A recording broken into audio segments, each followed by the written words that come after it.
Olá pessoal, hoje vamos ter uma aula interessante sobre Beit HaMikdash, a destruição dos dois Beit HaMikdash. O assunto da aula é: o que eu tenho a ver com a destruição de uma casa há quase 2000 anos? O povo de Israel se ocupa com a destruição do Beit HaMikdash há quase 2000 anos. A cada ano, jejuamos nesse dia, em luto sobre ele, e estudamos sobre esse dia. Ficamos tristes por sua ausência.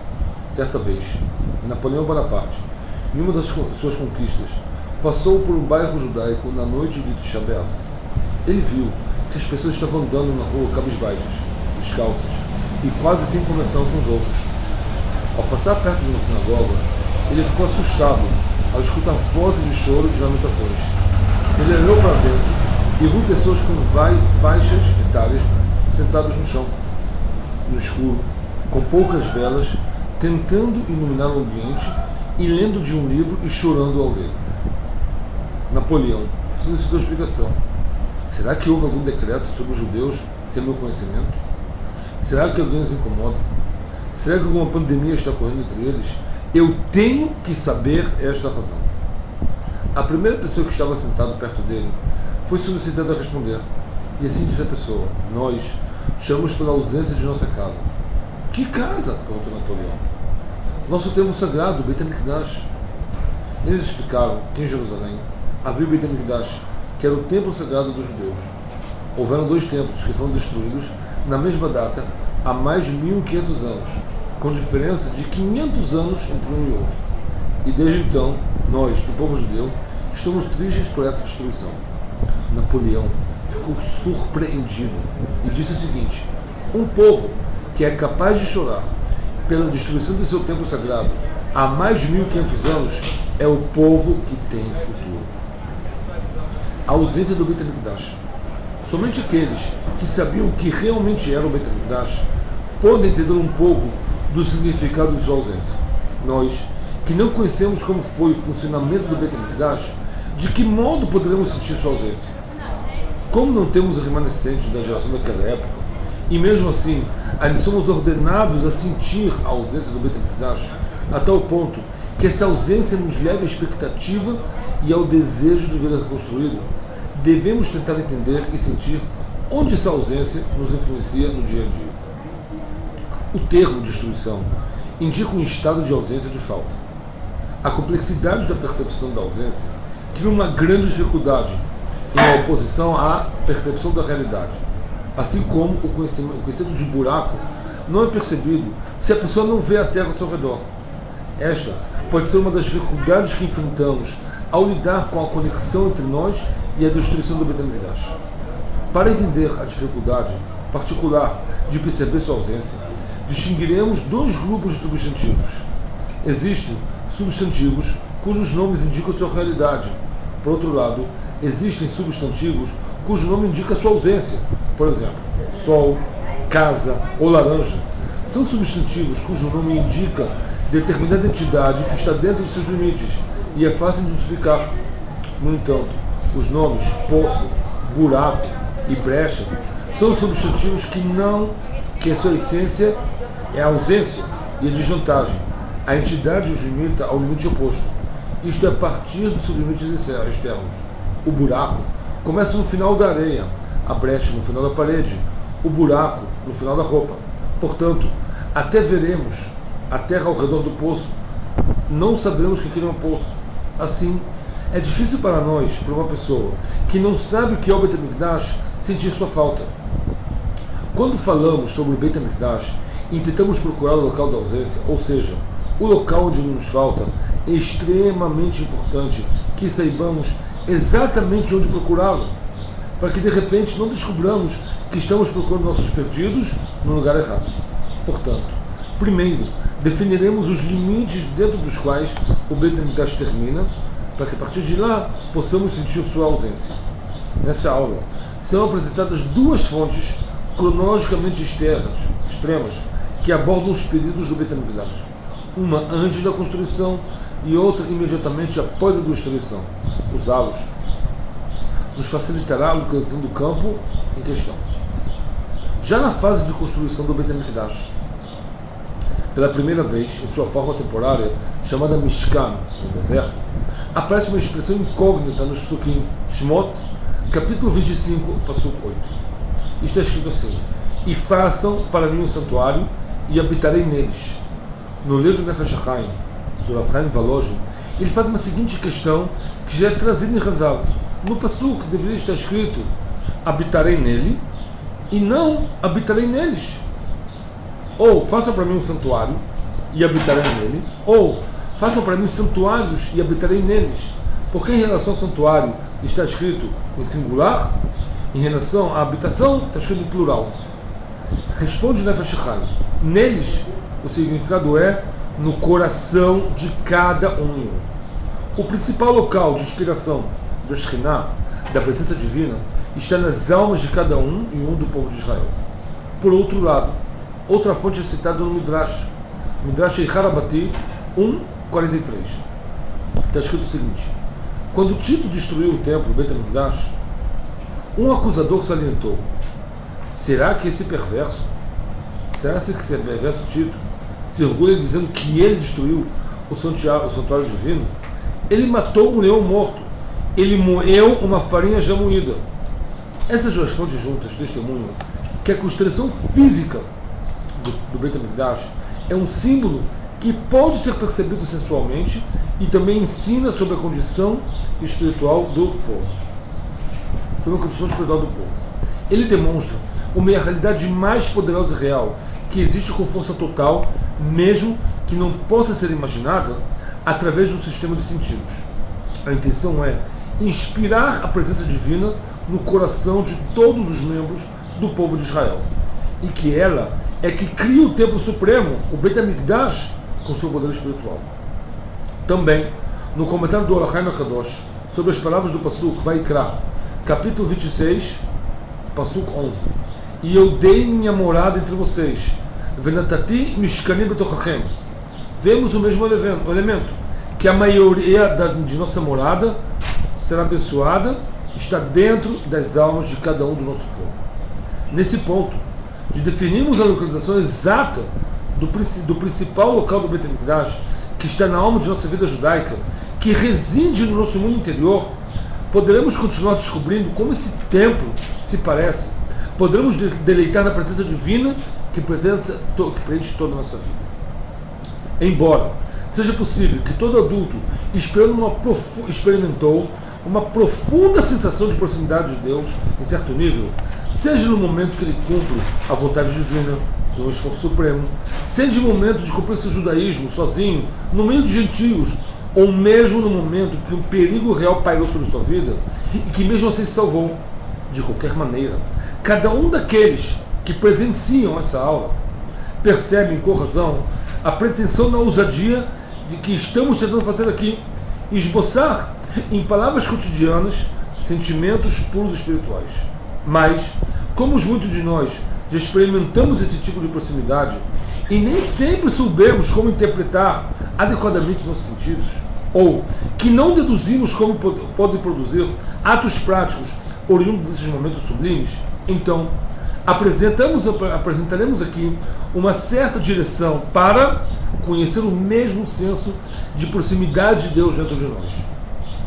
Um sentimento igual em seu poder a algo que é uma espécie de alegria espiritual ao construir o Beit HaMikdash em sua glória. No Perikei Avot consta o seguinte: tudo que Deus criou em seu mundo, criou somente para a sua glória. Conforme consta no profeta Yeshayahu, capítulo 13, Pasuk 7. Tudo o que é chamado em meu nome é para a glória que eu criei. Deus diz que o objetivo de cada uma e uma das criaturas é multiplicar, triplicar, quadruplicar, adicionar e mostrar a toda a glória de Deus que é abençoada. É fácil para nós entender o significado do versículo observando o mundo inanimado, vegetativo e vivo. Em particular, nossa compreensão e admiração aumentarão se olharmos para eles com um olhar mais profundo, avaliando a complexidade de cada criatura divina. A dignidade do Criador é revelada com grande coragem, tanto no enorme tamanho da grandeza dos seres humanos, quanto nas pequenas dimensões de sua pequenez e sofisticação. Mas quão surpreendente é, porque precisamente quando nós voltamos para o setor falante, uma perplexidade se instala em nossos corações. Aparentemente, cada um se divide em duas partes. A parte na qual é multiplicada a glória divina e celestial em suas ações. A parte que Deus, nos livre e guarde, não segue o primeiro caminho, pois a pessoa não se esforça para seguir o mandamento de Deus. É verdade, consta em Hazal, que até o mais perverso do povo de Israel está cheio de mitzvot, do mesmo modo que a romã está cheia de caroços.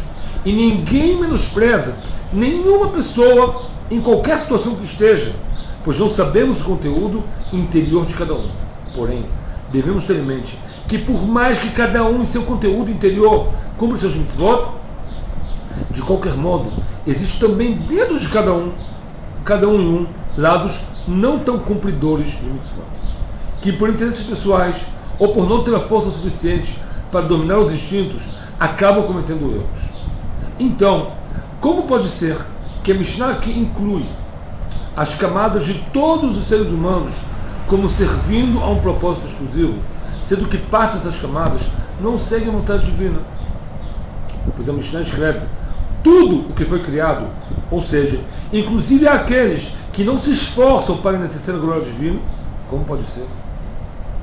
É precisamente a partir da simplificação das palavras da Mishnah é que podemos entender o significado da livre escolha, do livre-arbítrio. O que é dado à nossa escolha e o que é considerado uma figura irreversível. Vamos ilustrar isso com uma parábola.